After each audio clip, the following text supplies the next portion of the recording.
everyone. Welcome. Thanks so much for being here today. So happy to join you for another vlog episode. You know, there's so much out there. There's so much to talk about with Harry and Meghan and what they're doing and just knocking down the controversy, the nonsense. It's a lot of information. So much so that I am working on a 12-part series where I'm just going to be talking about why people do not like Meghan Markle. Someone had made this suggestion to me and I thought, you know what? That would be a good idea. So, yes, I'll be working on this 12-part series. I'm going to be doing lives on Saturdays, just talking about everything that I've researched.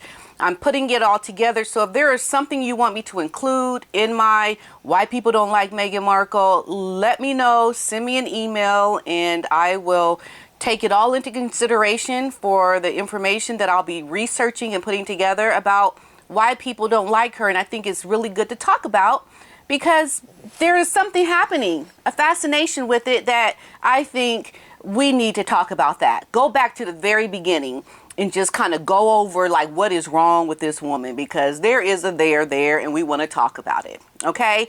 Now, speaking of which, today I'm going to be speaking about their Harry and Meghan's trip to Colombia and talking about the vice president who has invited them to Colombia and talking about like who is this woman, understanding who the vice president of Colombia is.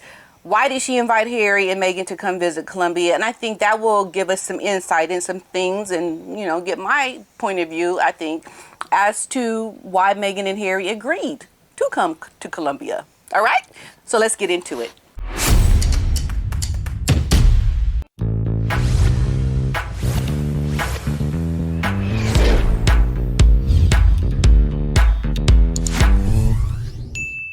Now, just looking at all the pictures that are coming out of Colombia, I wanted to also just make a point that Prince William is actually going to be going over to Africa later this year. And I just wanted to give a little shout out to William and what he is doing, because he really is the true royal. He's the true royal that when he goes to do something, he's going on behalf of the royal family. There's a deeper connection to anything that he does, and it's relevant.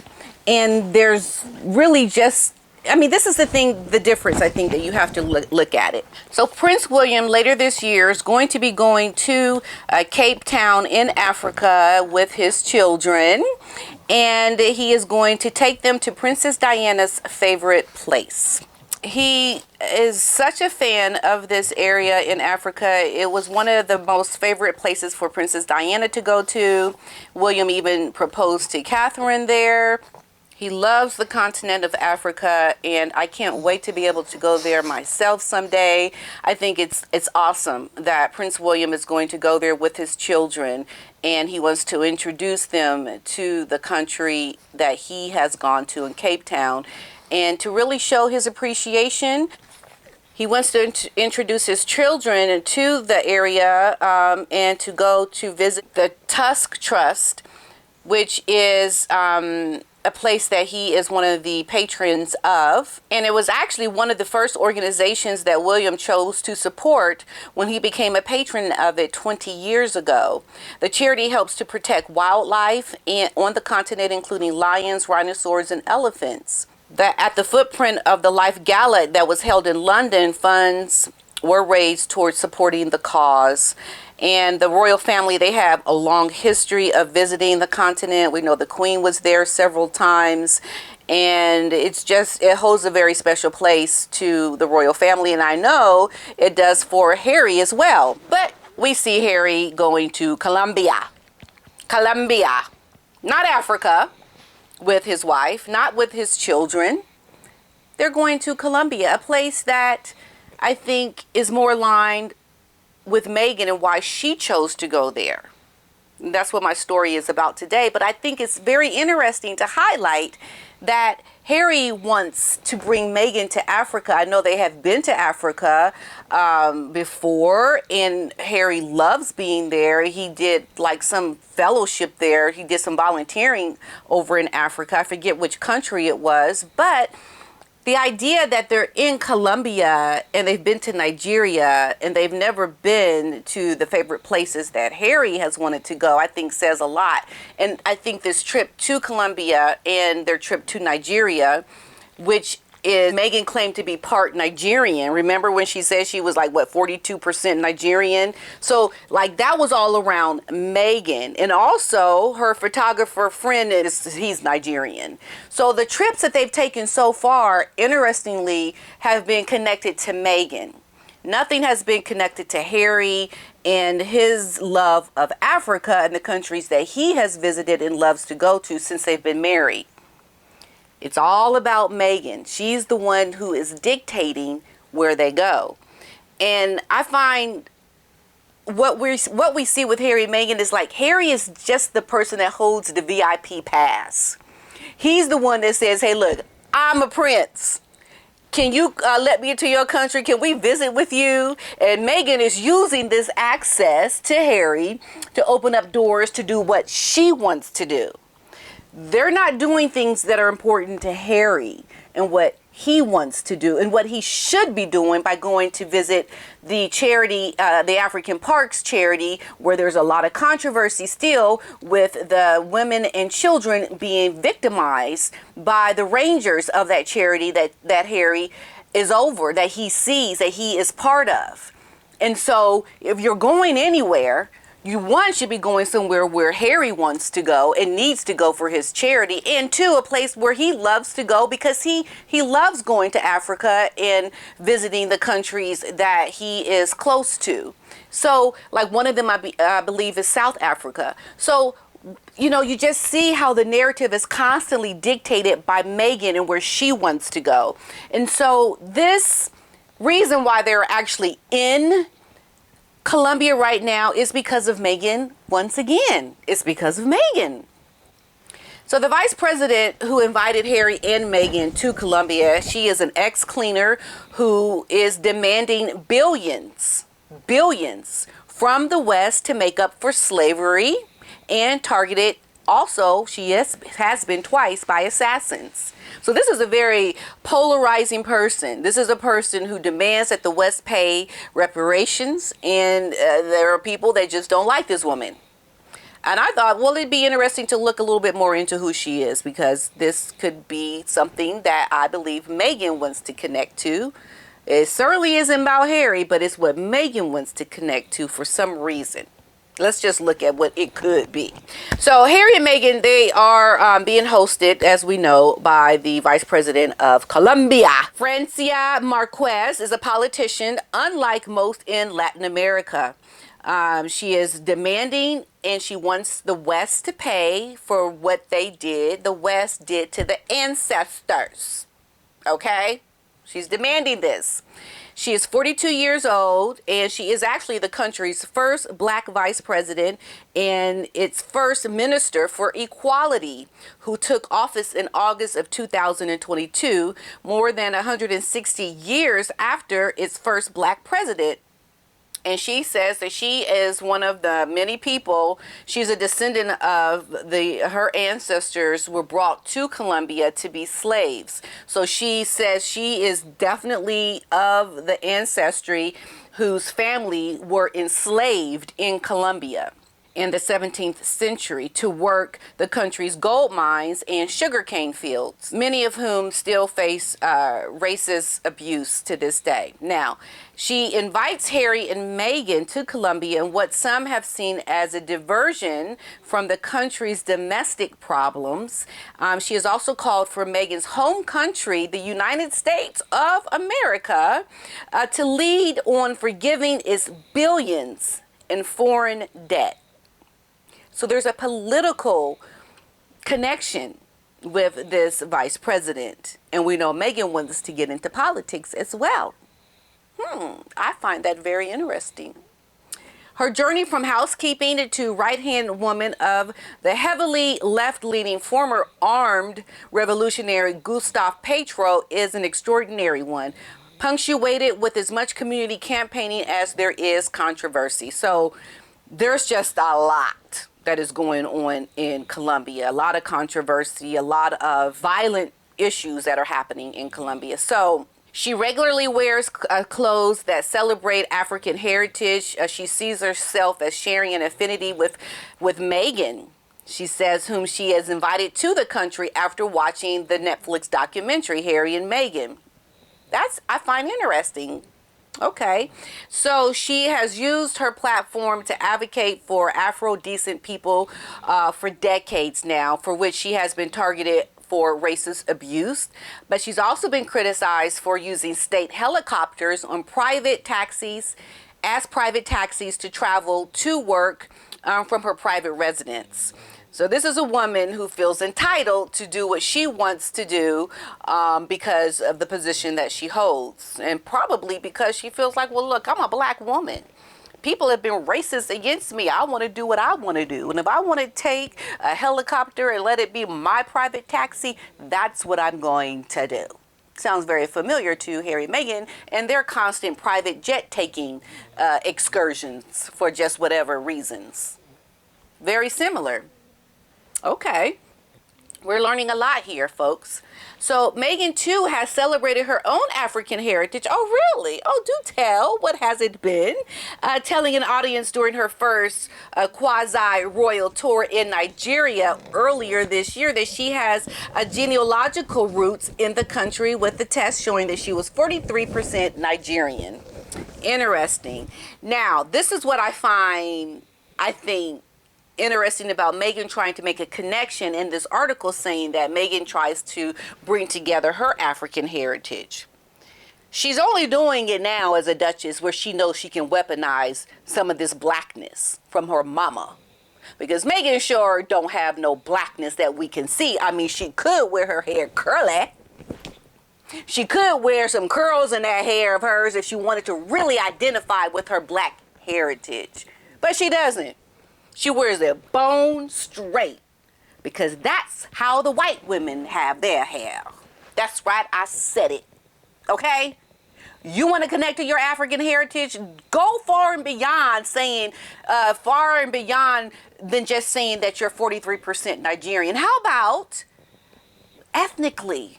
Wear your curls that we know you have kinked up in that head of yours that you choose to hide and you don't want to penetrate through to the masses. You want to keep those curls and those kinks on lockdown by keeping your hair bone straight. Okay? She don't wear braids. She doesn't wear her curls. So I find her connection, or her wanting to connect to her African heritage, very suspect. Because just saying, I'm part Nigerian is one thing, but to really connect to it through your looks, like this vice president of Colombia does, there's another connection. There's another way to really own your black heritage through your hair. And hair is a big deal for black women, huge. And it's one of those things that unless you're married to a black woman, unless you are a black woman, you don't get it. But I'm telling you, the hair of a black woman is very symbolic to how they see themselves, how they pride themselves on their heritage. And one way is through their looks and donning these African type hairstyles. And that's something that we have yet to see Meghan do. Now, don't be surprised if she starts doing it now just because she's trying to work on her blackness, trying to connect with the people. I mean, I've already seen the girl try to dance a few times, and she sure don't have the rhythm of a black woman. But we do know that she has some kinks up into that hair. So she could do something to show her connection to blackness, which she's choosing as a choice not to do. And I think that, to me, is suspect. I'm sorry, I just do. But anyway, so shortly before they came to Colombia, the vice president, she told at a press conference that the visit had been on the cards for a year after she had invited Meghan to the country a year ago on July 25th, the International Afro-Descendants Women's Day. And she said that she wanted to invite Meghan, an Afro-descendant woman, to participate in that meeting and share her experiences. Oh, so she was looking to actually elevate Meghan's lies Because Meghan doesn't have African experiences to share because she's always tried to align herself as a white woman. This is why when you see her, you don't even know that she has black in her until you see that woman's mother. Because Meghan's not going to allow you to see it. You only saw it when you saw really her mother, or you watched the Netflix documentary where she said, no one's ever treated me like a black woman. Very different to be a minority but not be treated as a minority right off the bat. Obviously now people are very aware of my race because they made it such an issue when I went to the UK. But before that, most people didn't treat me like a black woman. So that right there shows you she's never had black experiences. So what could she possibly share with this vice president of Africa about her heritage, her blackness, when Meghan has never had black experiences? She can't. She can't. So I find that also very interesting. Now, she was asked how she had met Meghan, and this is when she said that she saw the Netflix documentary. Okay, so that moved her. It motivated her to say that this is a woman who deserves to come to our country and tell her story. No, she ain't. No, she ain't. Because this is a woman who is a perpetrating fraud of a black woman. So I find it interesting that the vice president of Colombia, who clearly looks like a black woman, who clearly identifies her roots, her heritage to the black culture, was able to identify with Meghan and her lies around her black heritage. So without a doubt, it will be a strengthening for so many women in the world. And you know what I have to say to that? That's a lie. That is a lie. Because this woman can't help nobody identify with being black. She don't look black. I don't know if the vice president of Colombia has looked at Meghan and seen that the best she comes to trying to be like a black woman is to wear some clothing designed by a black woman. It's a fraud and a sham, folks. Because I know if I was invited to Colombia, I'd be like, okay, let me don some braids. Let me don some things that make me look authentically like myself as an African American woman. Meghan has not chosen to do this, folks. It says a lot. I think this is a story that I'm going to have to revisit only because there's so much here. But I find Meghan trying to bring herself into this global stage, this global environment by connecting with people in other countries. She's trying to build her global footprint to gain power and access because she can't get it in her own country. They can't get it in the United Kingdom. So this is what Meghan is trying to do and trying to align herself with people that can identify with her. And Meghan is going to, I believe, use this access to build something to get people's respect for her. Because right now, people don't have respect for Meghan who know her story. This Miss Marquez does not know Meghan's true story. She knows a perpetration and a fraud of Meghan's story because she was persuaded by the propaganda piece on Netflix. So more has to be looked at as to Meghan's connection to the vice president of Colombia. So I just wanted to bring this information to you all just so that you can see Meghan is definitely trying to use this connection to the vice president of Colombia to help empower herself. The lies of Netflix have been one of the things that Harry and Meghan are trying to even backtrack away from. And you almost have to wonder, will the vice president now of Colombia, Ms. Marquez, continue her relationship with Meghan when she finds out that Meghan is a fraud of a black woman? That's right, I said it. And that's what I believe. Okay?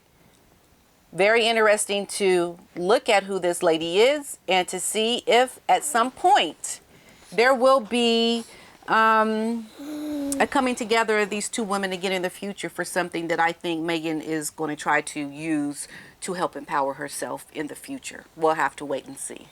All right, I hope you all enjoyed this video, and remember to subscribe to my Facebook page and to show your support and continue your comments and likes. I do appreciate them and read as much as I can, and I thank you so much for being here with me today, and we will see you in the next one. Bye.